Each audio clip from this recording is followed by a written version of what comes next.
Okay, so as I said earlier, this is the NAL First Thursday program. Today is September 5th, and our speaker today has assured us that summer is over in Houston. He is sending the first cold front of the year our way. We're doing this by Zoom only because our speaker is in Colorado, where he's gathering up all that cold weather to send our way. So our speaker today is Mr. Wayne Hale, who is joining us from Colorado. He's going to share wisdom with us about the recent decision to bring the Boeing Starliner spacecraft back to Earth without crew members aboard. Wayne holds a bachelor's degree in mechanical engineering from Rice University and a master's in mechanical engineering from Purdue. He joined NASA after graduation, first as a shuttle flight controller, then as a flight director. As a flight director, Wayne led a record number of 40 shuttle flights. Following the Columbia accident in 2003, Wayne joined the senior leadership of the Space Shuttle Program Office. He ultimately became the shuttle program manager and saw the completion of 7 successful flights. He considers the transformation of the NASA Space Shuttle management culture to be one that emphasized safety and mission success as the capstone achievement of his 32 years of service to NASA. Following retirement, Wayne joined Special Aerospace Services of Boulder, Colorado, where for 10 years he provided technical analysis, engineering consulting, and other services which leveraged his NASA experience, particularly as it relates to safety and culture change. Currently, Wayne serves as a full-time grandfather to his 4 grandchildren. He also devotes time and energy to his church and various volunteer organizations. In his spare time, he is writing a book about his experiences in human spaceflight. And at this point, I'm going to welcome and turn it over to Mr. Wayne Hale. Thank you, Lisa. That was very nice. I guess I should mention I'm a former officer of the JSC chapter of the NASA Alumni League too, and I want to congratulate all those folks who just got elected to different positions for the coming year. So it's always good to be here. Lisa asked me to give a talk and actually suggested this as the topic. And so we'll give it a talk. And my input is that this is going to be more of a discussion. At least at the end, we'll have discussion than it is really going to be a talk, because I think most of you are more than a little familiar about what's going on. So without any ado, let's see if I can advance the slides. Okay, here we go. You guys see my charts all right, I assume? If not, somebody give me a notice. Anyway, as you probably heard, I've got to put a disclaimer in here. I did work as a part-time consultant to the Boeing CST100 management team for over 10 years, and so I have a stake in their success, and you shouldn't be unaware of that. I did consult to a lot of different folks, a lot of different companies, but Boeing was one of my key guys, and I am subject to non-disclosure agreement with them, so I won't be sharing any information that would be subject to that. Since I did retire in December, I have really not got any insight or personal insight into what's going on the current crew flight test, which is the topic of our really discussion today. So all the information that I'll be passing on will be coming from media reports or watching what the various folks said in the press conferences over the last couple of months. And of course, would welcome anybody out there from the NASA Alumni League who has other information and could shed more light perhaps on the subject. There is a lot of speculation on the internet from people that are very interested but don't have inside information, and we should be cautious about sharing some of those speculations. Let me go on here. So let me give a little bit of background. If you'll remember back in 2009, after the administration change, the Augustine Committee. I keep forgetting the formal title for that. Everybody remembers the Augustine Committee in 2009 recommended that NASA use commercial services, commercial space capabilities to go LEO and to direct NASA to be more engaged in deep space exploration. At the time, I was assigned to NASA headquarters, working for Bill Gerstenmaier, who was the Associate Administrator of Space Operations. And he directed myself and the chief engineer out of the Exploration Systems Directorate to establish some ground rules for the commercial crew activities that had clearly been recommended out of the Augustine Committee and were being put into practice by the new administration. And I don't need to remind you guys of those times. Constellation got canceled. It was really kind of turmoil.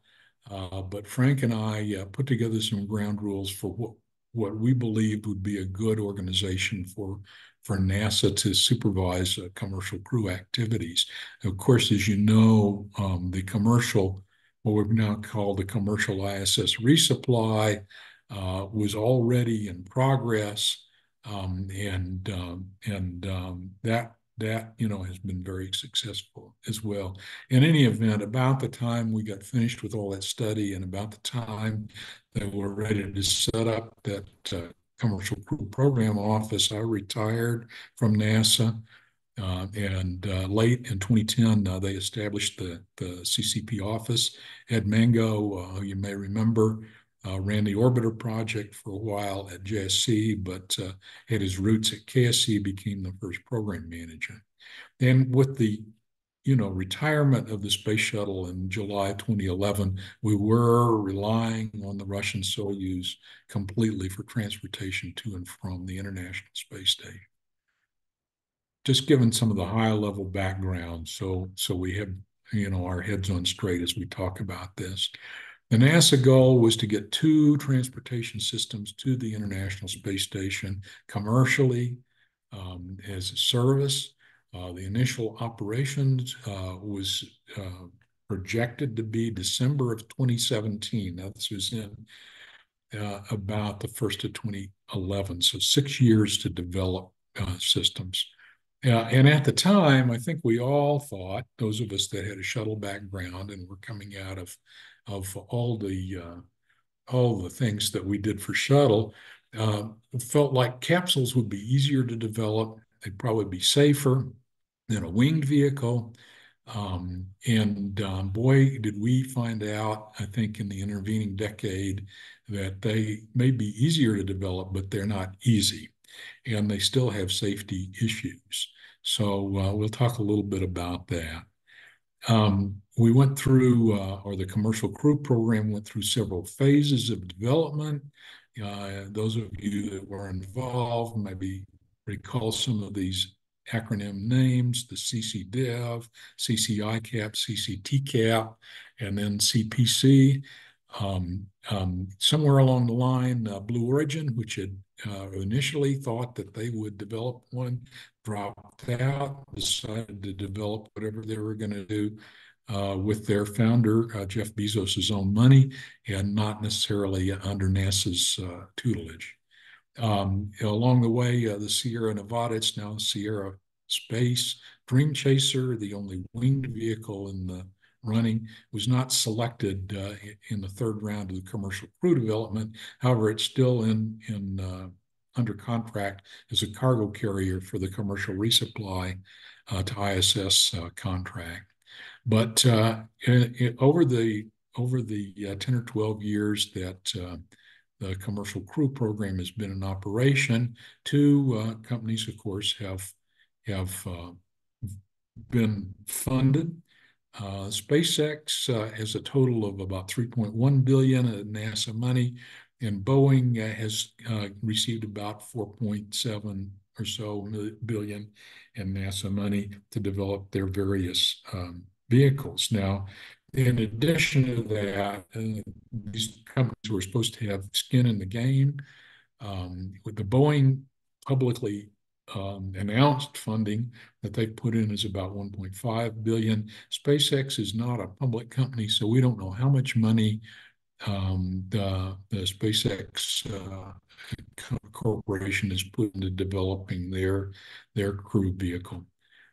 As you probably know, they developed the Falcon launch vehicle and the Dragon spacecraft first as a cargo vehicle, and then they modified them for people. Whereas Boeing kind of started out from scratch with their Starliner capsule, which they also contracted with the United Launch Alliance to use the Atlas V as a launch vehicle.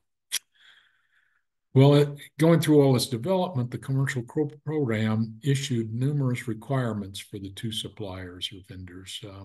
They're all out there, CCP documents in the 1100 series, not nearly as many requirements as the space shuttle had or as say Artemis has, but still a lot of requirements were laid on the development teams. Both those teams had a number of technical issues along the way. I think we all learned a lot about parachutes, parachute groups, and the deployment of parachute in groups, as did the Orion folks. So parachutes turned out to be a stickier problem than we all thought initially. Thrusters have been a problem for both parties. You may remember that the SpaceX actually blew up a capsule on a ground test stand trying to do some thruster testing. So propulsion systems have been an issue, and many other things, of course, along the way have been technical issues. SpaceX had their first crew flight, Demo 2, back in May of 2020 with their Crew 1 operational mission later that year. So instead of flying in 2017, which was the initial goal, everybody was about 3 years later. To date, SpaceX has been awarded a contract for 14 crew missions to ISS. Boeing has the potential for 6 missions, depending on how it plays out. So let's talk a little bit about the Boeing CST100 team. The team members, in my observation, are largely made up of former space shuttle systems personnel. Boeing, as you recall, had the systems engineering and maintenance contract for the space shuttle engineering, oversight for the space shuttle for the latter part of the program, having bought out the old Rockwell International Space Division. They held the technical background. And the people that I observed working on CST100, almost without exception, were very familiar folks from the space shuttle system. So they knew what they were doing, or at least you would think they would know what they were doing, and I thought they did. We had a number of conferences and discussions in the early 2010s about, how does the new commercial space organizations, how do they compare with what we would call traditional organizations? And I had a very interesting talk that was memorable that I remember very much, is that one of the speakers at one of these conferences compared it to the dinosaurs and the mammals. So there were the big dinosaurs, which is the traditional aerospace companies, the Lockheed's, Northrop Grumman, the Boeings. And there were small furry mammals, which you can just take your pick of the new space companies that were evolving in different ways.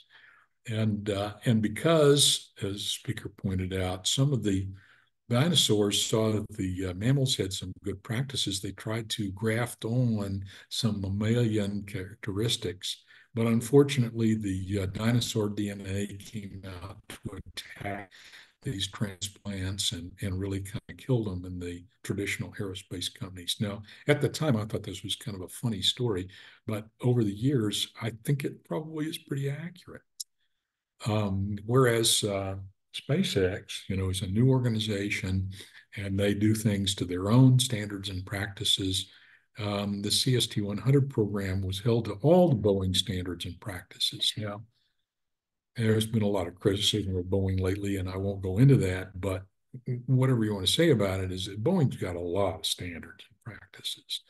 They were trained by the federal government, both NASA and the DoD, to run programs in a certain way, and they have a bureaucracy that is large. I'll just say that. Also, my observation, and I'm not really saying this, I think, in any derogatory way, but the CST100 program was held under rigid Boeing fiscal metrics. They expected the development cost and the ramp up and ramp down to be done in a particular way, and when things didn't go quite to schedule, as they often do in development of spacecraft, the program manager would have to go out and fight for modifications to that program plan. That's not unheard of on the NASA side either. I mean, we get into trouble with the OMB, very similarly for things like Orion or SLS. So that's not hugely difficult, but they did have a very strict fiscal kind of constraint on the program. One of the things that Boeing did was they contracted with and utilized JSC's Flight Operations Directorate for their mission operations, whereas SpaceX went out and developed their own mission control, which is out there in Hawthorne. So there is a big NASA input there. And I also have to say that my observation was, and I think it's still true, is that NASA, JSC engineering in particular, safety and mission assurance, and the flight operations folks were very involved with CST100 development. The people, lots of personal reviews, whether they're PDRs or CDRs or TIMs or what have you. And then there was a rather, I would almost call it an intrusive participation in technical issues. So when people want to think about jumping all over Boeing for maybe not designing part XYZ properly, the blame is not, all theirs. JSC has got their fingerprints all over that design and how it was developed. So you remember that as we go through this. Anyway, so continue on. Boeing had their original uncrewed orbital flight test in December 2019.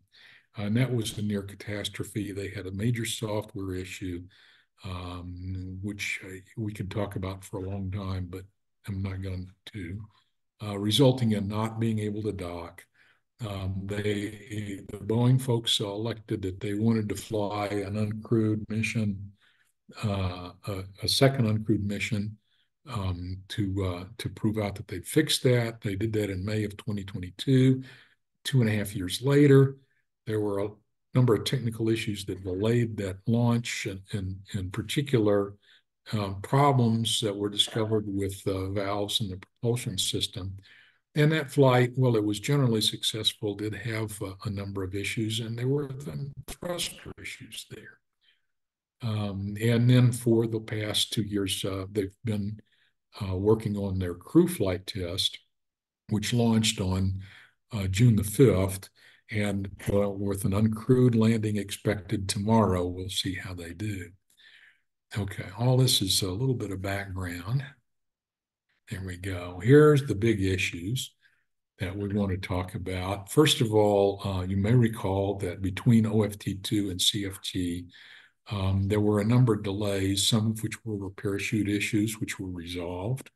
Another one was over some tape that we used in the electrical system to insulate, which got reclassified as a potential flammability hazard, and so all that had to be removed. Miles and miles of that in the spacecraft. In the run-up to the launch, as they fueled the vehicle and pressurized the tanks, there were a couple of minor helium leaks which had to be assessed and were finally deemed to be acceptable to fly as is. In flight, we really had three things, at least this is what's in the press and what's publicly discussed. The helium leaks are continuing and actually sprung up in a couple of different places but they are relatively minor. I've been looking back at my old shuttle files, and it's surprising to me how many flights had some helium system leak going on, um, some number of skims per minute. And we always had to deal with that. They had to deal with it. Seems like that is a relatively minor issue, although you'd like to fix it in the long run. And they recently have had these onboard audio system noises, which makes great press because it's kind of a funny thing, but it's just a nuisance. The big thing, of course, were the service module thruster failures during the rendezvous, which was a major complication. They did get docked. It was kind of ugly, but they got there. The crew was able to take over and do some things, and they got docked, which is a good thing. And then NASA really issued a delay on the return to try to get some more information on these thruster issues. So they went out to White Sands and did a fairly significant set of tests, hot firing thrusters. They've got two kinds of thrusters, the larger orbital maneuvering engines, OMAX, and the smaller reaction control system engines. Those tests had some mixed results, as they reported in the press conferences. In particular, there's thermal issues, overheating the thrusters, leading to deformed Teflon valve seats, which impede the propellant flow, which ostensibly is the problem with jets not firing properly. We used Teflon valve seats in the RCS thrusters on the shuttle, and they were a problem then. Why it's Aerojet developed thrusters. Why these have the problem, I don't know, but they certainly are not. Having a problem with Teflon valve seats is not new. Also, they did a couple of different times hot firing the thrusters on board the vehicle that's docked to the station, and interestingly enough, those hot fire tests all came back relatively positive. The jets worked, but in some ways that complicates the issue because now, is this deformed Teflon valve seat issue really the issue? Because once deformed, they should have stayed deformed, and they shouldn't work anymore, or at least have the same degraded kind of characteristics. Whereas my understanding from the press and the press conferences and so forth is that the hot fire tests everything came back good, which is almost not what you wanted to have happen, because now it says we don't understand. So we go into the NASA review process, and it certainly this is a process that I'm very familiar with. It's like a flight readiness review, landing readiness review, they call it, but it's the same kind of process that we used in the shuttle after the Columbia accident. In this process, Boeing, as far as I can tell, and I don't have any insight really because I'm not present and haven't been present, but from the way it's been described, Boeing has been treated as suppliers, vendors, contractors were always treated. That is to say, Boeing gets questioned, gives information, is allowed to provide a recommendation, but NASA holds the decision authority. And just to remind you how this works, the program manager, commercial crew program manager, does not have the decision authority in these kind of meetings. The technical authorities do have a great deal of authority. The technical authorities would be safety and mission assurance, engineering, the crew office, and to a lesser degree, the medical people. But those four technical authorities cannot be overridden. So they all make a recommendation, which is to go to the Associate Administrator for Space Operations, who's Ken Bowersox.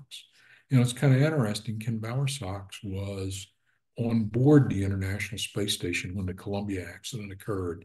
So he has a history of being stranded, if you want to call it that, at the International Space Station. Due to come home in the shuttle, he had to come home in the Soyuz. Just to round us out, Steve Stitch was a flight director on STS-107. So, he's still got that strong in his memory. The real operations person over at Boeing that's in charge of their flight operation is Leroy Kane, who's the entry flight director for STS-107. So we've got a lot of people who are at very high levels who were involved in the Columbia accident. So theoretically, the decision maker for this review was Ken Bowersox, but the top civil servant in the agency, the associate administrator, Jim Free, got involved, as well as the administrator, Bill Nelson, who popped up and said it would be his decision. And of course, he voted with everybody else.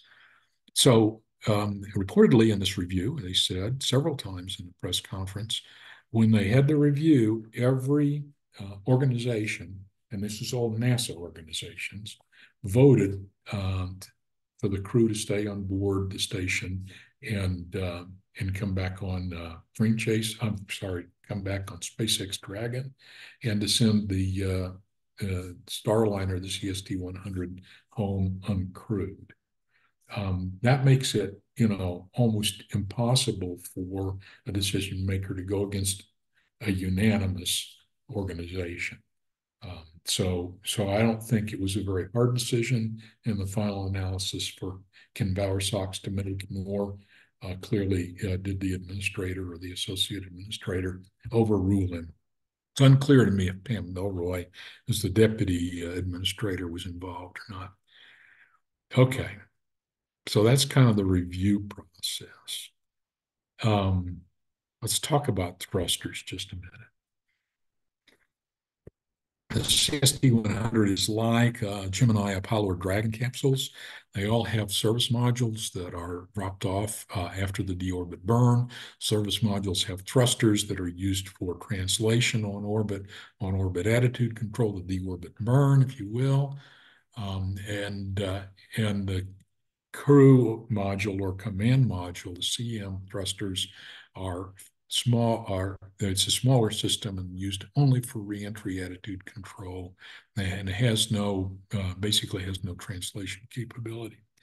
And of course, the service module, Gemini, Apollo, CST100, Dragon, they're all thrown away after the deorbit burn and burn up on reentry. So there's no way to get the thrusters back to do, a forensic analysis, which I think everybody would really like to do.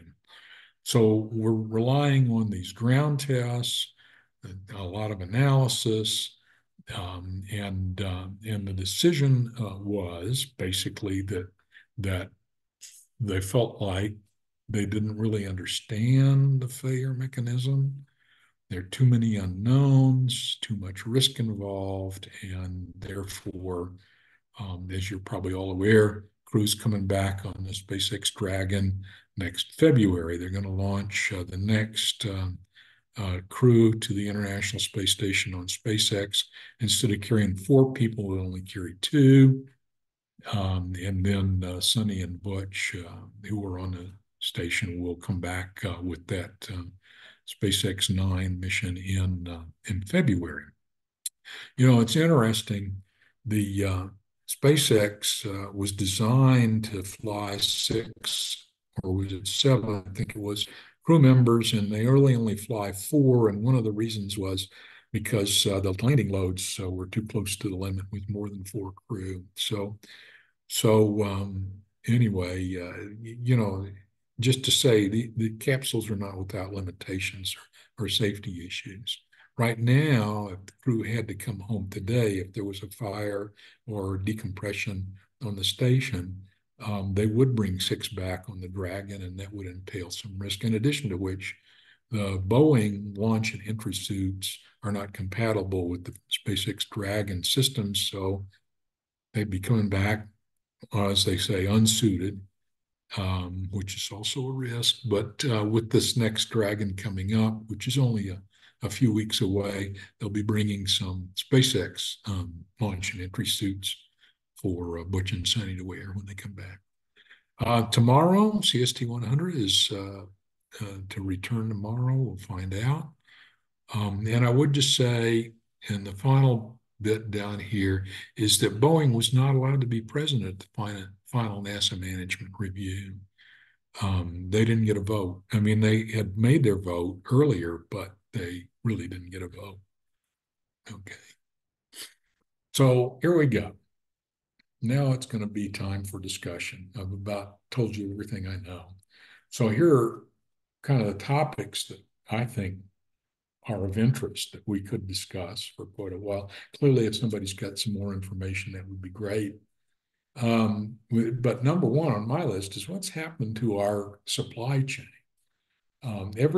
Everybody that I know that's worked with any spacecraft in the last 8 or 10 years has had issues with valves and thrusters.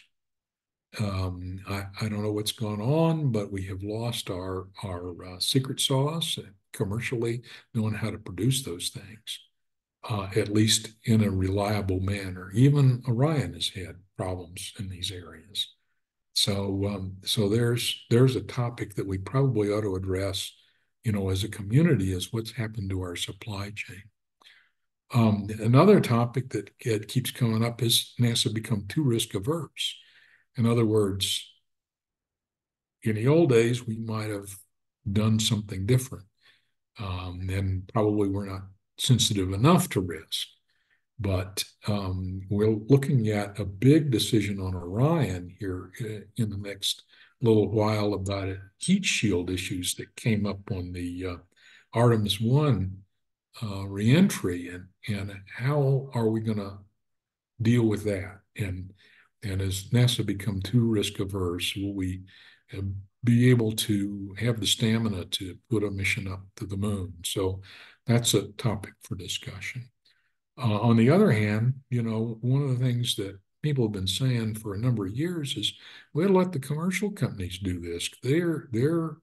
Their business is at risk if they fail, and therefore they will properly assess the risk and will not do anything that's too risky. And yet it seems maybe that's not the case. Are they, in general or in particular, capable of properly assessing risk? I would say, in a technical sense, how's Boeing going to fix the thrusters for future flights? It's not clear exactly what you've got to do. Redesign thrusters, requalify them. That could take a long time. Finally, tomorrow we'll find out, will that capsule, the Calypso, it's been named, return successfully uncrewed? If so, does that mean that NASA was too conservative?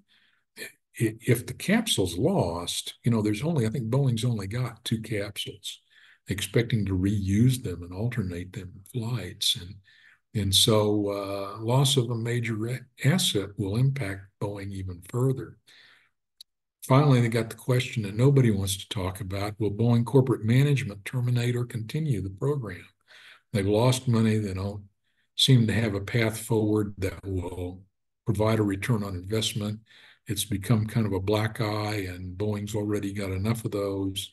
So will the new CEO, who initially gave very positive words that, yeah, they'd continue, but will they really do that? That's going to be something that we'll have to watch.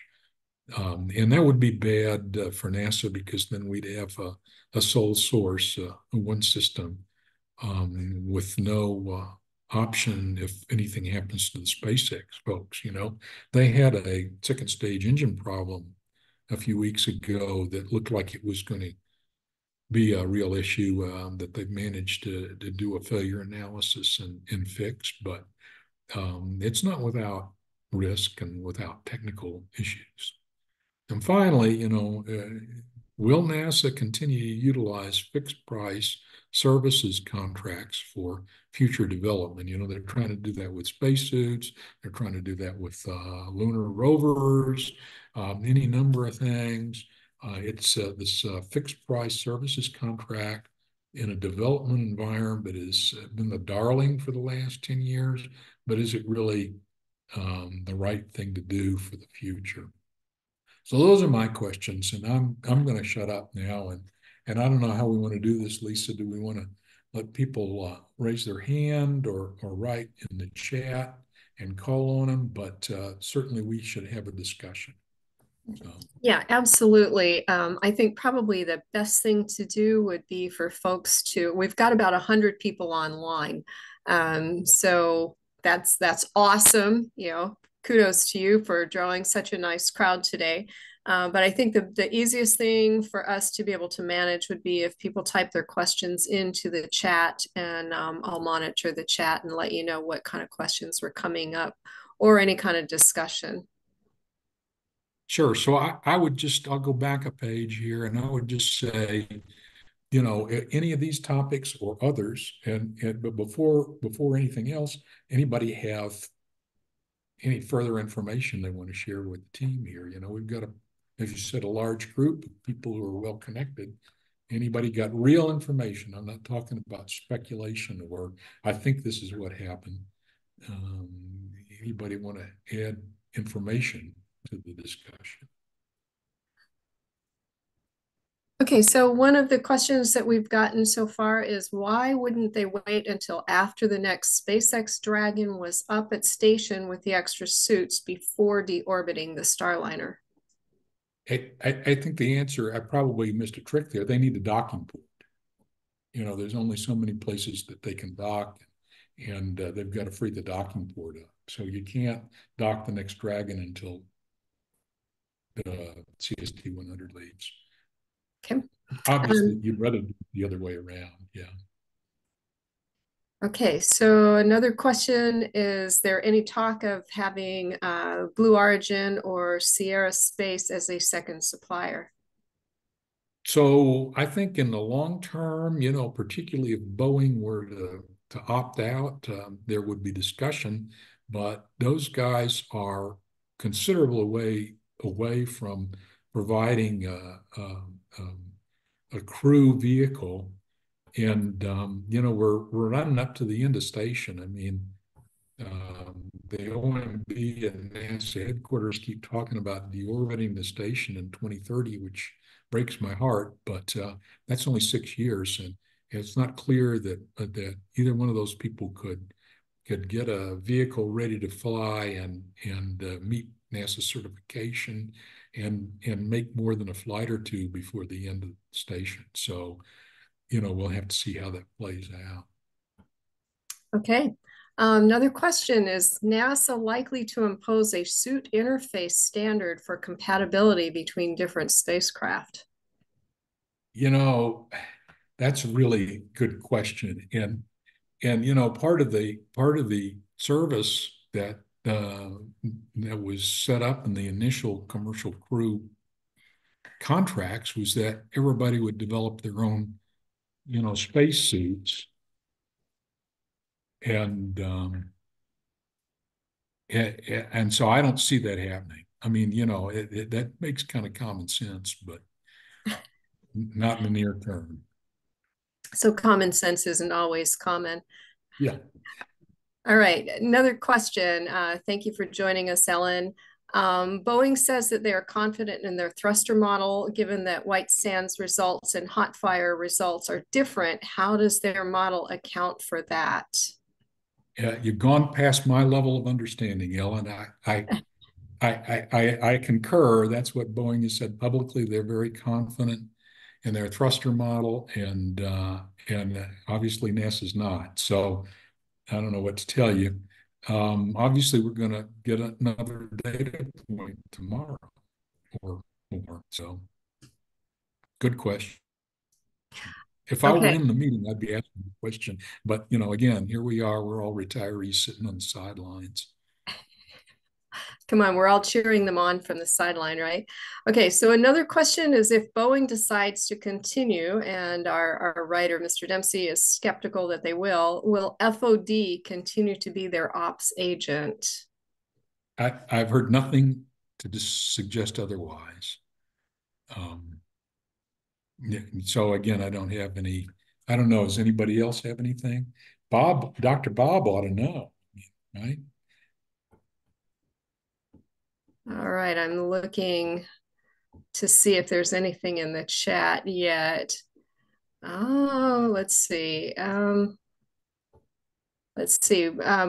is has a comment that says, one correction, Boeing was at all of the management reviews. They were not at the second to last press conference, but they were at all management reviews and were active participants in the discussion. Well, that's good to know. It wasn't clear from the press conferences or reports that that was the case. So good. Okay. So here's another one. I question why the thruster overheat did not occur on OFT and did on CFT. There were some thruster issues on particularly CFT2. Well, there were on one, but that flight was there were so many strange things that happened there. They might have been overlooked. There were a couple of thrusters that failed on CFT2, and I have personally never heard the disposition of those thruster failures. So maybe it did. I don't know. Okay. Mary's asking what human rating standard was applied to Starliner in design test approval for flight. So the commercial crew program issued a whole lot of requirements. They're all incorporating what they call the 1100 CCP 1100 documents, of which there are a number that were developed as a, shall we say, tailored uh, subset of the NASA human rating standards. So there was a very extensive set of requirements and standards for both SpaceX Dragon and Starliner. That's a discussion we could go into for a long time, but that would be my short answer to that. I hope that's accurate. Somebody will help me out if it's not on turn. Okay, so from Fred, there is heavy insight from NASA over CST100. So they accepted any known seal issue prior to flight. Yeah, I think Fred, weren't you in charge of testing at one time? I got to know. Okay, so clearly there was a flight readiness review for the crew flight test, and anomalies from the previous flights were certainly dispositioned. And yeah, NASA knew as much about the thruster issues that there was to know, certainly as much as Boeing knew prior to the CFT flight, which clearly has surprised everybody as being more of a severe impact than was expected. Okay. From Tom, what can NASA do to better verify and validate contractor software, particularly for manned vehicles before flight? You know, software verification and validation is a little bit beyond this old flight director. I mean, yes, it needs to be done, and it needs to be done well. Um, I think Boeing got in trouble because they you remember in shuttle we had a great shuttle avionics integration lab, the SAIL, and it did everything for everybody. It was very flight-like, used real flight computers and real flight software, but it was very expensive. And so, as a lot of commercial entities have done. Sometimes people, when they build their verification validation facility, they may have cut some corners. And clearly, one of the things that Boeing and ULA did not get was a good handoff on how the software interface from the Atlas to the Starliner worked. And that was, I think, probably the root cause of the problems on OFT1.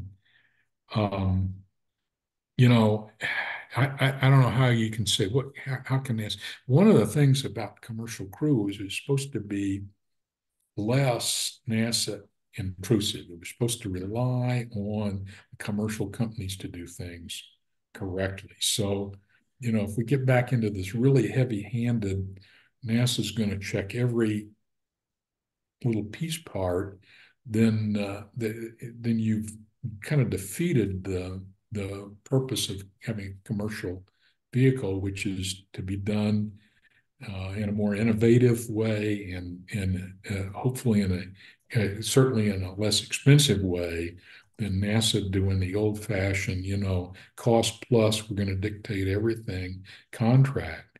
So this is a real philosophical discussion, and certainly software verification and validation, if not done properly, will eat your lunch.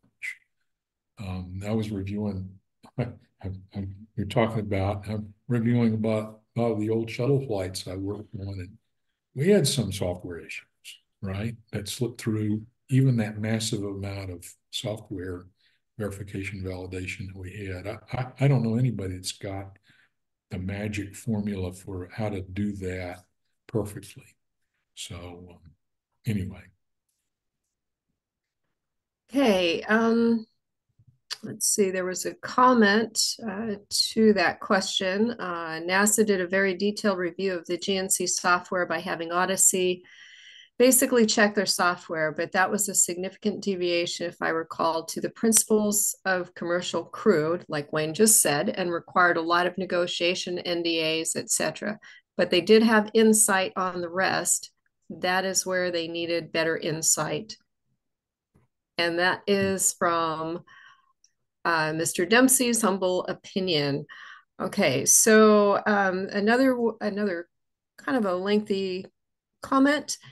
From the press conference, it sounds like the thrusters are being operated at a higher temperature than they were qualified for, perhaps due to not having correctly determined maximum temperature through integrated testing in the doghouse. If so, is there a parallel with SRBs and the cold temperature operation that affected O-ring seals? Interested in your comments on that.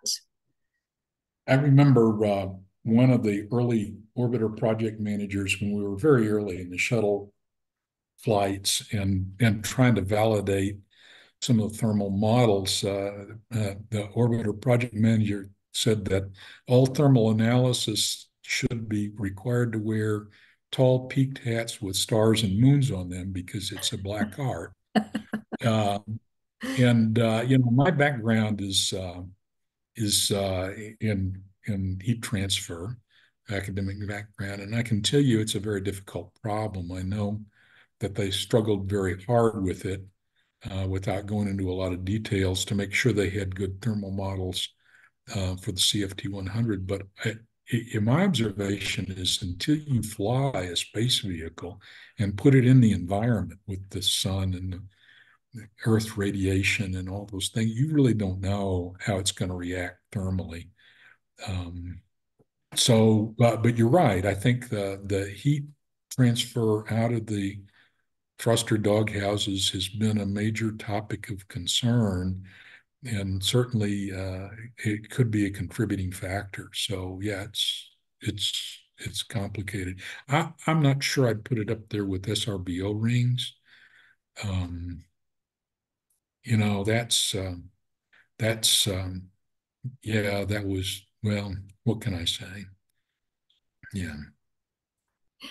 Okay, Greg Oliver asks, was Boeing capable of doing a detailed system failure analysis that is believable? For new vehicles, it's hard to do that. Sure. They did a set of failure analyses, I believe. And I'm sure thruster failures showed up somewhere in that matrix.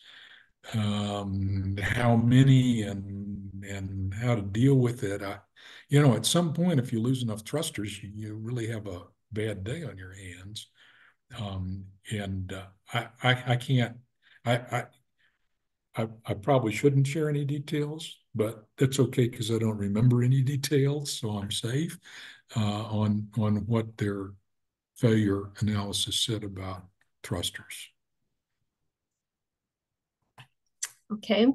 How much confidence does NASA have in probabilistic risk assessment and requirements for loss of mission and loss of crew?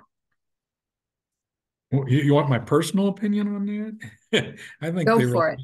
yeah, I think they rely on it too much. PRA is a tool, right?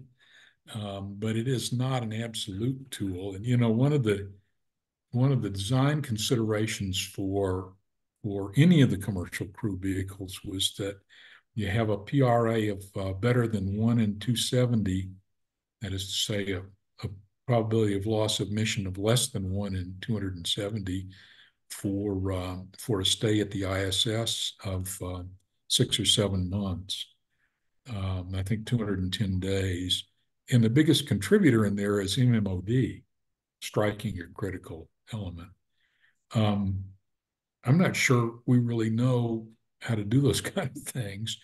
People need to take a stab at them. And clearly, if you use the same methodology and you've got two different designs, you can kind of compare them and say, this one's better than that one. But to believe the absolute numbers, I guess I'm still skeptical about believing the absolute numbers. But the PRA folks do their best. It's just everybody likes a number that they can put their hands on and say, okay, there's the number, I can believe it, and it gives a sense of assurance that you know what you're doing. And I've always been suspicious that we're not as smart as we think we are, and probably I was colored too much by my early shuttle experience, where the early shuttle PRAs were largely well, the error bands were too big. So I think your PRA is good for comparing, one to another when you've done two different systems with the same methodology, but also you need to put the error bars on it and say how good is that? And you rarely hear people quote error bars or um, deviations on the PRA. It just gives an air of confidence that I think maybe is unwarranted. Personal opinion. Okay, George asks, apart from the suit interface standard between vehicles, what other commercial crew mods need to be made that could contribute to the Artemis program? Wow, contribute to Yeah, the good one. Artemis program. Wow, I'm going to have to think about that one, George. You know, I think there are going to be difficult problems that are going to have to be adjudicated. And it's never going to be a risk-free operation. Artemis is an extremely risky program. And I don't say that because of the way it's architected. You can make that argument, but going to the moon is risky. It's a lot riskier than going to low Earth orbit. And so people are going to have to decide, is the lander good? We already talked about the heat shield. You don't want to send people up if you don't think their heat shield is going to work. And it's clearly got some things that are not well understood as I read all the information about what happened on Artemis 1 and the art jet testing they've done. So it's, in the management sense, this is always going to be a difficult job. Now, what could you do? What could you learn from commercial crew that says you could make Artemis safer? I guess lots of testing. One thing that has bothered me a lot about Artemis, and we're off on a different topic, right? Is that it's proceeding very quickly. We're supposed to land on the third flight, and being a child of the Apollo era, how many flights did we actually make of Apollo uncrewed and crewed before we attempted a landing? There were 3 flights of the lunar module before, or it was the third flight of the lunar module when they landed, and that was a very near thing. They had some, you may famously remember some software issues that got dealt with. So I don't know. It's software verification, validation's got to be right up there, George. Thrusters have got to work, right? Parachutes have got to work when they come back. Okay, another question from Mary Saramelli. Isn't one of the disadvantages of putting more of the responsibility for mission success into private industry that they ultimately have to answer to shareholders? NASA already struggles with cutting corners on cost and schedule without sacrificing safety, and it doesn't have that extra financial burden. I don't know. Is it worse to be beholden to stock shareholders or the OMB? I've had experience with the one, and it's not pleasant there. So there's always going to be those people that want you to do more for less and do it faster. And the question is, there's no, well, there is no bright yellow line painted on the floor that says you're safe on this side and you're unsafe on that side. It's a judgment call. And I really truly think that the way the shuttle program got in problems on the run up to Columbia was that for a decade or 15 years before, the OMB kept asking, can't you do this for a little bit less? Can't you do this for a little bit less? Can't you cut out this, that, or the other thing that you really don't, need? And yeah, we can talk about cost cutting. You would like for a program to be cost effective. The question is, what's the best way to get there? Okay. We have another one from Ellen. Until the thruster problem is understood, the risk is unknown. That's quite different than not being willing to accept a risk that's known or bounded. Is that difference being discussed in the context of whether NASA is risk averse? If CST100 returns without incident tomorrow, as is likely, it shouldn't be inferred, in Ellen's opinion, that NASA is too conservative without more information. Gosh, Ellen, I wish you and I had been in the room when they made the decision. Your points are well made. All right, so I think we need to take a vote of whether Ellen and Wayne should be in the room the next time a big decision needs to be made. I Yeah, think there's a lot. yeah, Yeah, I'm yeah. seeing some hands going up. I also see a lot of people online who probably have good insights and good opinions as well. We're going to go ahead and we've got some time left. We're going to go ahead and take some more questions. Go ahead and put your hand up and I'll start scrolling through the screen to find you. We've still got about 96 folks on board here. So I'll put your hand up if you have a question or comment and I'll find you and unmute your mic.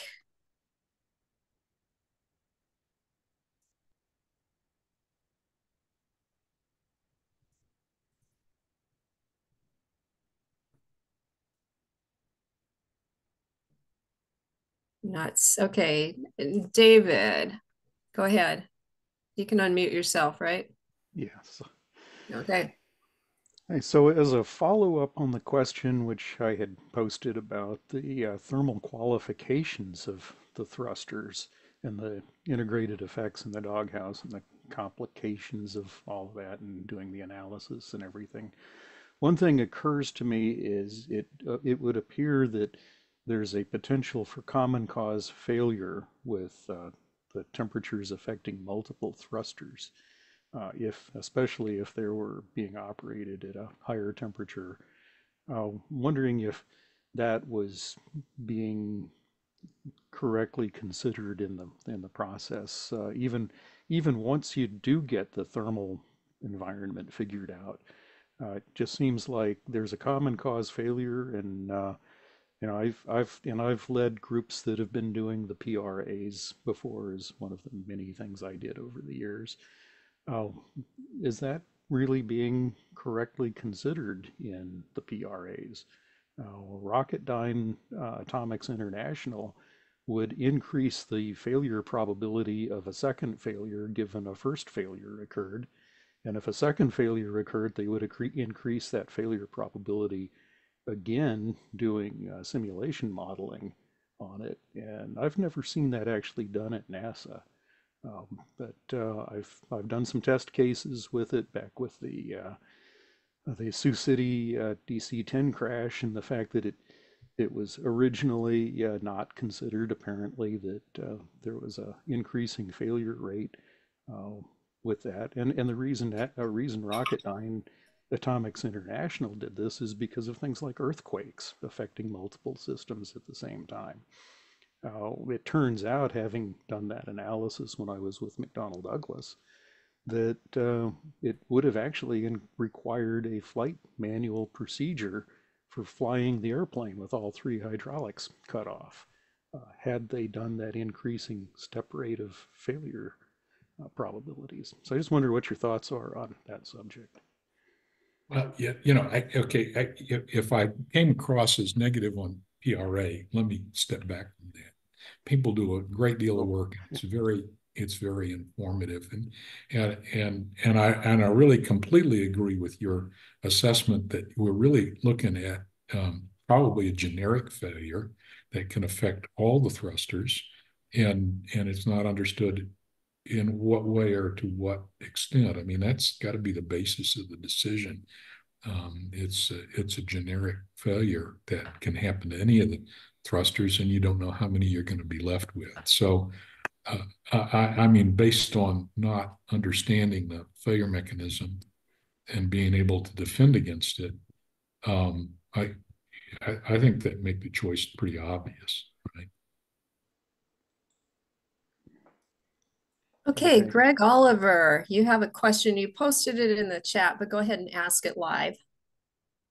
Wayne, with the failure suspicions and potential of making the deorbit burn less than optimal, was there any downrange ESA-C risk analysis done to see, if they don't land exactly at White Sands, what's the impact going to be? And after, I think it was Columbia, we advanced the science of reentry risk a lot. So I hope they are using that. Yeah, I think they did do that kind of analysis. I don't have the output, obviously, but I think it was the range pretty much standardly looks for that kind of analysis for a broken deorbit burn now. So yeah, the ground track. Well, I don't know what the ground track's going to be. Some of the ground tracks that I got to see, before I retired, would come over some fairly low population density parts of Mexico, but they've got to protect not just for the breakup of the crew module, but also the disposal of the service module. Right. And no, they try to put the service module out over the water so the debris all falls in the Pacific Ocean somewhere. But if you underburn, then that could, come over land. And I'm sure somebody did the study. I just haven't seen it. Understand. Thanks. Okay. Any other questions? I'm scrolling to see those raised hands.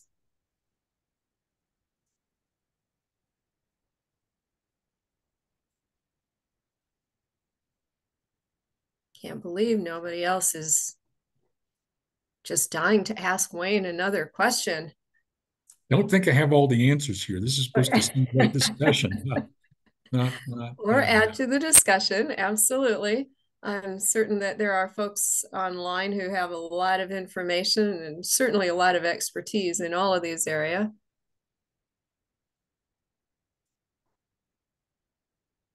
All right, gonna go through real quickly and see.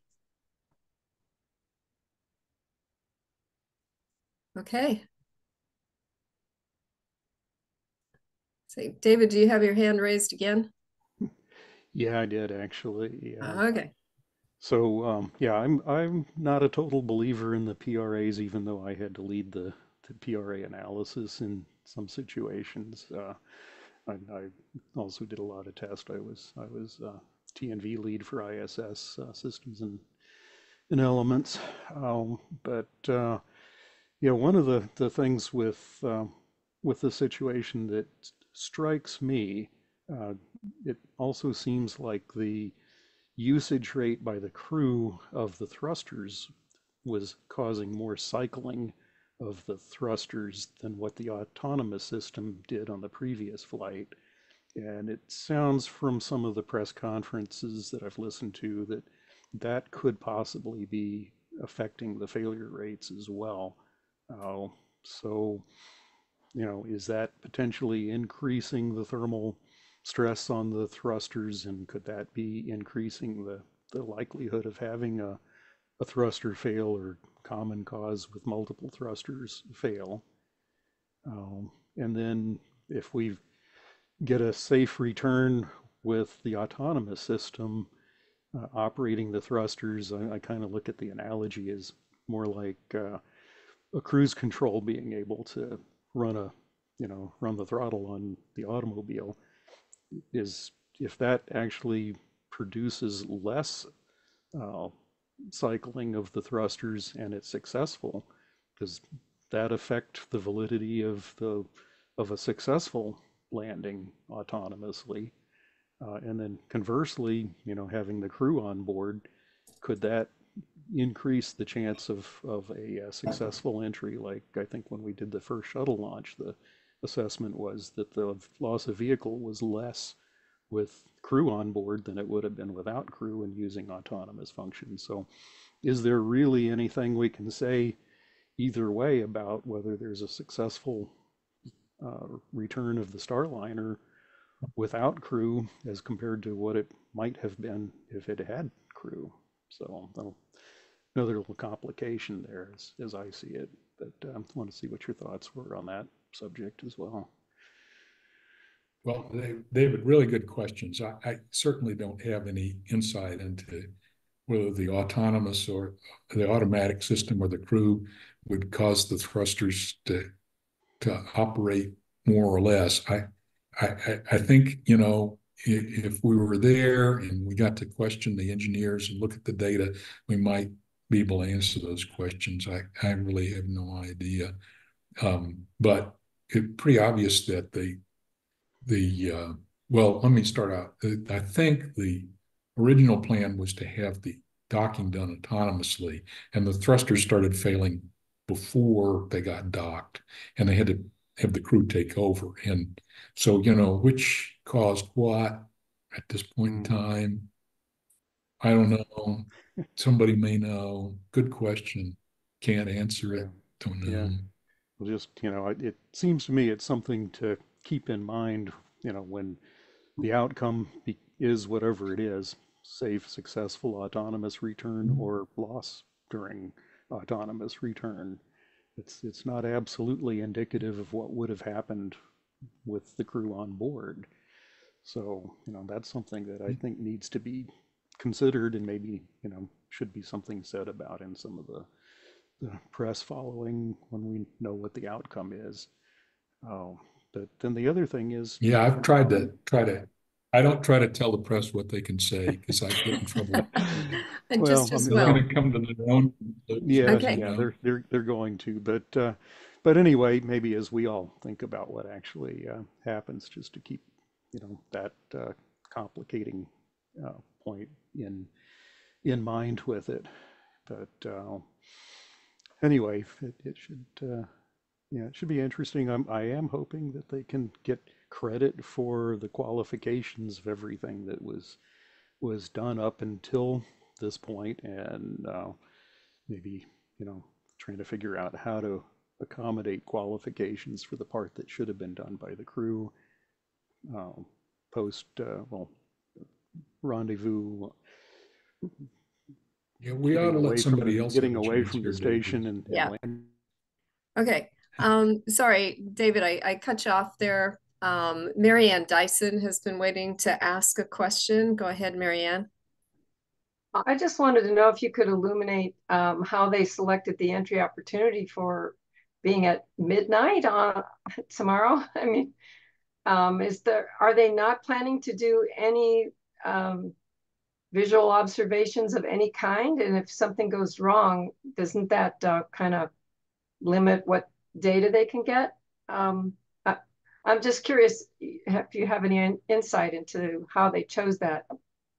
Nope, no insight at all, Marianne. All I can tell you is that, based on my understanding, capsules have very limited cross-range capability. So it's not like the old shuttle days where we had, 3 opportunities to Cape, followed by 3 opportunities to White Sands, followed by 3 opportunities to Edwards. Some days they're lucky to get an opportunity to any one of their landing sites because the cross range is so limited. That's true for Dragon too, but Dragon lands in the water, so it's not quite the same. And I, So would they lose some information? Sure. If the parachutes didn't quite open right, probably that would, they wish they had the visual for it. But if something goes on with the thrusters or the deorbit burn or the attitude control, during reentry, that's all not going to be in visual range anyway, right? So those are the real questions. If the capsule gets destroyed on reentry, it won't matter that it was headed for a dark landing. I can see the logic in it. But I can't tell you why they decided tomorrow rather than wait a week and get a daylight landing. I don't know what the difference is. Maybe it's that E sub C calculation, and it's a really good, orbit that is I'm looking at Greg Oliver out of the corner of my eye here. Maybe it's got a really low E sub C. I don't know. Again, that's one of those questions you kind of had to be in the room for. Thank you. Yeah, ask Mike Lammers during his press conference after the landing, right? So. Great. Okay, Mary Saramelli has a question for you. Yeah, sorry to keep hogging the question space, but I was wondering if you know how much of this duration that they're staying on orbit was factored into the contingency planning prior to launch. Are they way outside of the bounds of what they expected as a potential extension? Well, there's contingency plans and then there's contingency plans, right? I'm sure they had a backup plan, and they said from the beginning that an 8-day dock mission was, depending on what they needed to do to achieve the test objectives, and so it could have been extended. But I think it's pretty clear that they didn't. Well, generically, you could say, well, if the crew gets stranded up there, we'll bring them back on a Dragon later on. That's easy to say. Clearly, they had to do a lot more work based on that becoming a reality. So, the first level of backup plan has a lot of detail. The second level of backup plan probably has less detail. The third level of backup plan is just a kind of an idea that probably will work. I couldn't tell you where they were on that continuum, but I'm sure they had thought about, what happens if we get docked and we can't bring the Starliner crew home on Starliner. Thanks. Okay, there was one more question in the chat. It's from iPad 2. A little bit anonymous there, but that's okay. Boeing has reportedly written off losses of $1.6 billion on Starliner to date. There has been some public discussion questioning whether Boeing would continue. With NASA's public desire to have two separate systems, plus the schedule status of other providers being unlikely to provide a viable alternate, do you think it would be wise for NASA to add funding to the Boeing system? Well, I'm probably, if this directed at me, I'm probably not the right guy to answer. I believe fully in the principle that NASA ought to have system class redundancy. There ought to be two ways. I mean, having lived through shuttle and Soyuz days, we need more than one way to get people to and from the space station. It doesn't depend on our Russian friends. And furthermore, developing those two systems will be very important for the follow-on commercial space stations that are being developed. Axiom and a bunch of guys, Blue Origin, and they're all developing follow-on space stations.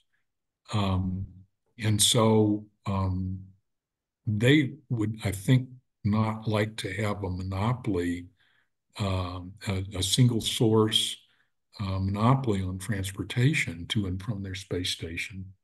They'd like to have, a little bit of a competitive choice. So in the bigger interest, I think it would be good to have a second source. Now, does that mean that they need to give Boeing some more money?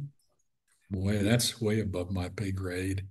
As opposed to going after somebody else to help. I don't know.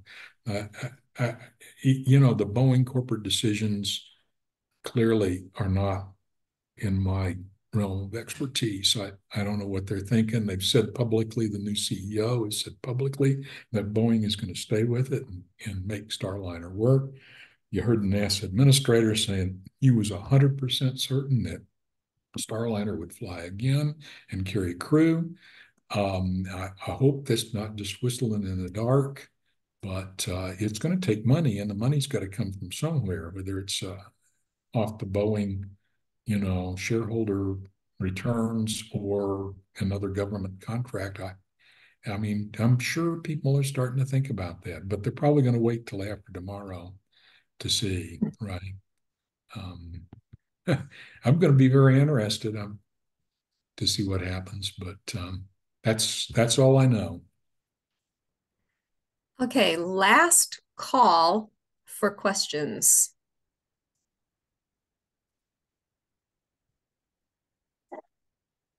All right. Boy, there are a lot of old friends out there. I see names. No, Wayne, we're not old friends. We're longtime friends. Long time. Okay, good. Yeah, I take exception to that. All right. I am not seeing any additional questions. So we're going to go ahead and close this down. Just want to remind you that we have been recording today's presentation, and it will be available on our NAL website in a few days. Also want to remind the NAL members, well, actually guests as well, that we're having another social next week. It's on Wednesday, September 11th. Get your tickets now on the NAL website. Our featured speaker is going to be Matt Ondler, who is the president of Axiom. And tickets are only available through Monday, so get your tickets now. Okay. Again, want to thank everybody for being here. I'm going to go ahead and stop the recording. Wayne, really appreciate all of the time and effort you put in. I love you being able to take questions on the fly. This was really one of the premier conversations that we've been able to have. So thank you very much for not only agreeing to my plea to be our speaker today, but also for all the time and effort you've put into today. My pleasure, and I'll look forward to seeing everybody back in Houston after the cold front arrives and it's habitable in the Gulf Coast of Texas. That sounds like a plan. Thank you.